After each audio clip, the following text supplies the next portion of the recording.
Hello everyone and welcome to Saturday. We're going to be working on setting up the TV today. That's going to be our primary objective, but in the meantime we got to eat, and we picked up something new when we were at one of H Mart. I don't know if we ever filmed that, maybe we did, but when Alex and Haley were here, we went to one of the several Asian grocery stores we have, and now picked up this because she loves barbecue pork buns. So That was my favorite thing we had in Shanghai. So anyway, we're trying them out. It says to microwave them. I had preheated the oven because we were going to be doing BLTs, and I was like, oh, we got to preheat the oven to cook some bacon. But the man was like, yeah, I'd rather do BLTs for dinner tonight. And I was like, oh, well, if we have the oven on, maybe we can cook something else. And I thought we could cook these buns, but they don't have directions for the oven. No. They just have directions for a steam cooker and for the microwave. So these are going to be microwaved. So is this hot. Is it? I was trying to peel off the parchment paper and it was burning my fingers. Okay. We'll see if these are good. I also like barbecue pork buns.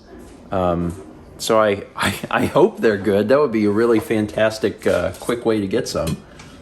Okay. You have a verdict? I only had bread so far. Oh.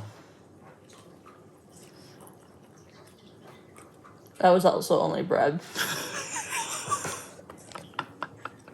Let me try mine. It seems hot. Yeah, it is. They're good. They're just not as good as when we had them in Kyoto or Shanghai. In other words, they taste like a microwaved product. Mm-hmm. Like a frozen microwaved product. The bread isn't as pillowy. Yeah. It's not quite the same. But you know what? It is far more accessible. Mm-hmm. So for that, it's really not that bad. Yeah.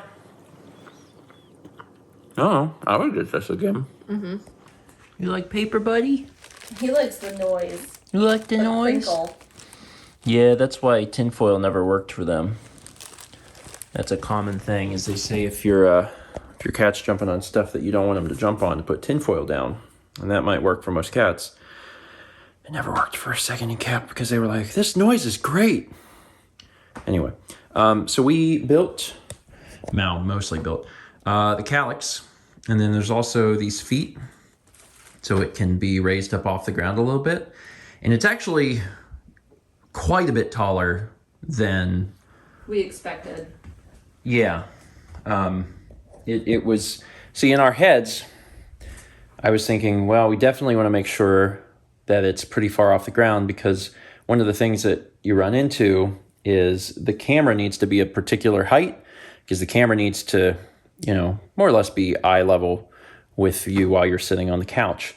And if your TV stand and your TV is not raised up high enough, then you run into an issue where either you have the camera raised and then it's in front of the television, which is bad because then you can't see what you're doing, or the camera's too low and you get this weird shot like up under your neck. So you have to have the camera set and then basically move your TV around it.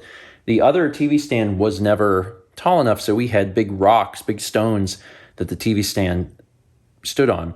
This is actually quite a bit taller than the last TV stand, which might be okay. I think it's fine. Mal thinks it's okay. We can always take it off the base. Yeah. There's a little difficulty in that. But, and I could use that on my calyx downstairs in the studio. Yeah. It's probably fine. It just means... It looks better on the base, and it does... It looks better. Something that no one sees. Last night, we were doing Let's Go, yeah. And the camera was bottom center, and it tells you, like, oh, hit Y to open summary or whatever. And I'm like, wait, which button is it? I did that a few times last night. Because the camera was still in the way? The camera was in the way of the TV. Yeah, I mean, this permanently fixes that problem.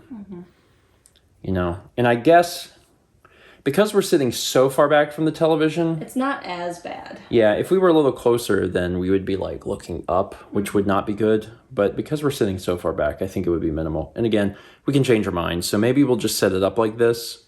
And if we decided we don't like it, we can change it. The only thing we'd have to do is take the TV down, and then on the Calyx there's these little feet that attach that go into those other legs. Into the grooves of the stand. So yeah. Okay. All right. Well, the next thing we got to do clean is up stuff, because there's some sharp stuff all over the floor. we need to clean up stuff. And then bring the TV up. Yeah. And then you can reset everything up. Well, we're actually gonna move the couches first, because we want to line up.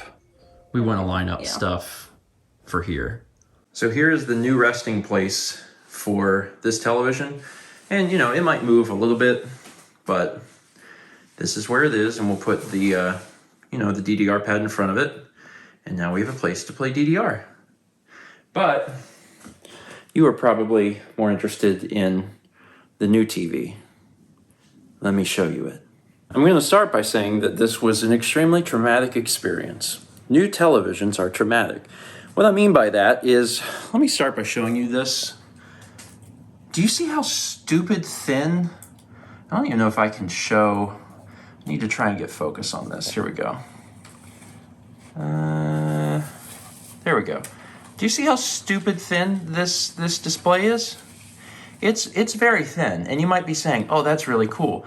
No, I disagree. The reason is, in order to set this thing up, you have to start by putting the stand on it, and that means that you have to sit the display down onto a flat surface and have the bottom like dangle off so you can put the stand on. We had brought the television up, which by the way is in this extremely large box. We brought it up, and the only place up here to do that is our bed.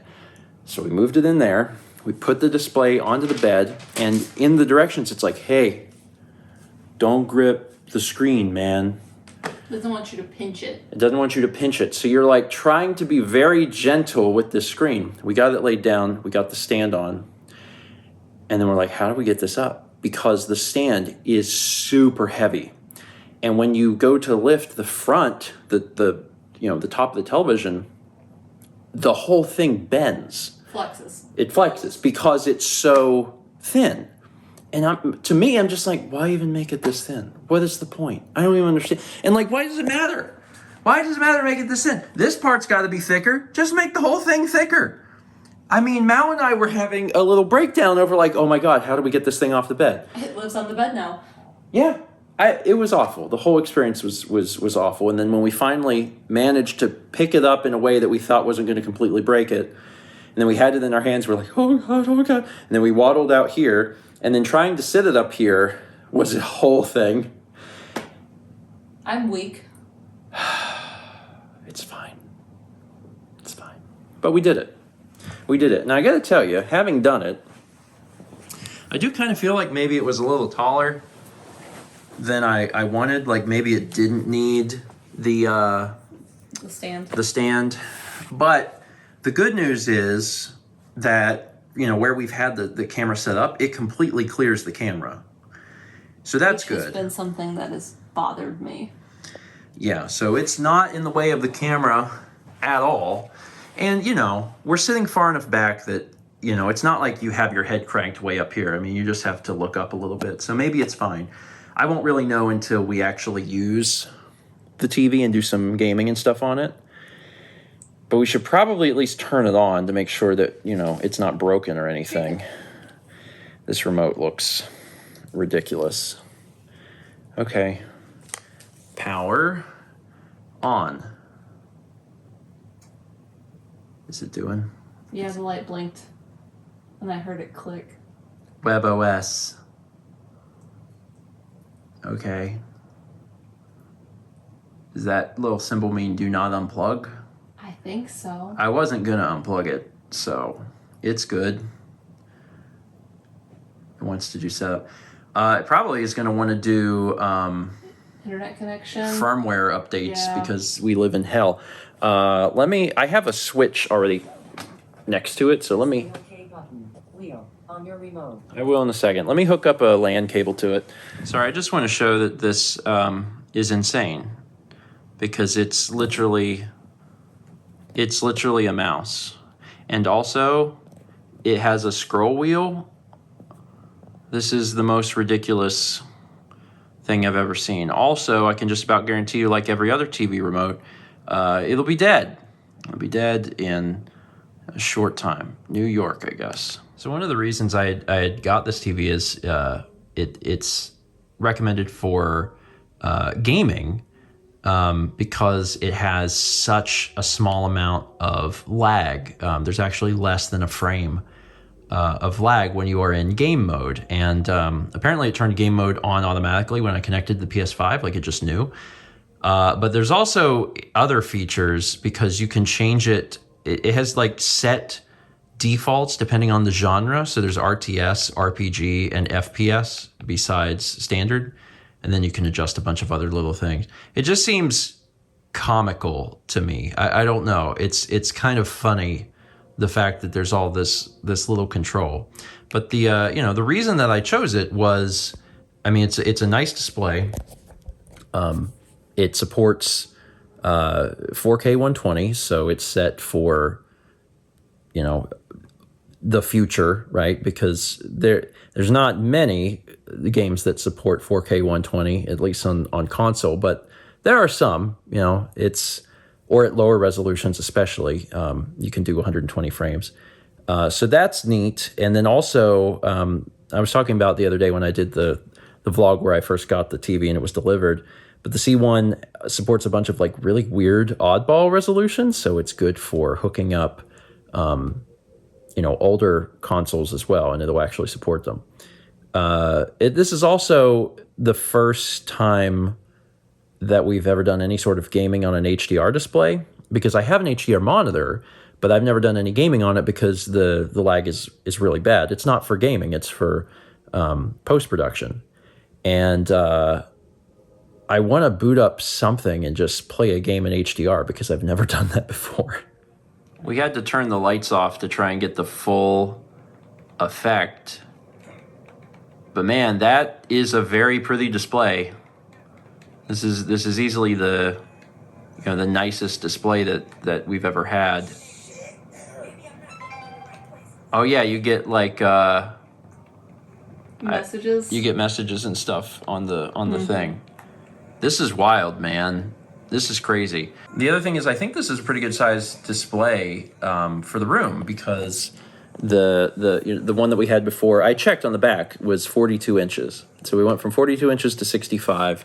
And again, with a bad bezel before. With a bad bezel, and now we can actually see all the pixels. We got to take the little stickers off the corner here. But there's a sticker on the back too.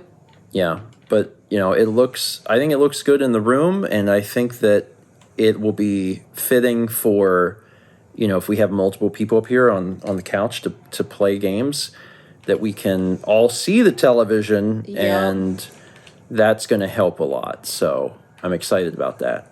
And as a reminder, the last TV that we had, it gave us 11 years of service. The one we'd been using here. The one that we have used for so many Let's Plays and so many streams and so many different things, we have had for 11 years.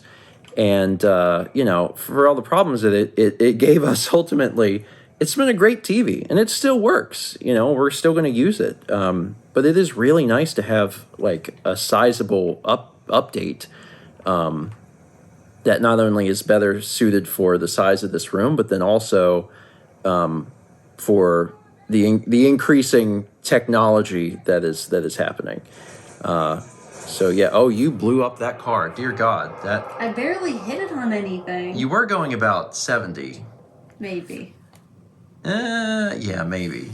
So don't get me wrong, the TV is very exciting, and I'm excited to get it further set up, just for the fact that I gotta hook up the computer and the power supply and everything to it, and do more than just hook up PS5 to see if TV pretty, and TV is pretty. We're also doing dinner tonight. I mentioned earlier, I think we're doing BLTs, and we've got the beautiful heirloom tomatoes that we picked up at the farmer's market. We got some lettuce. Mal uses mayo, which is traditional. I prefer Dijon because I don't really... I got a shout out to Duke's Mayo.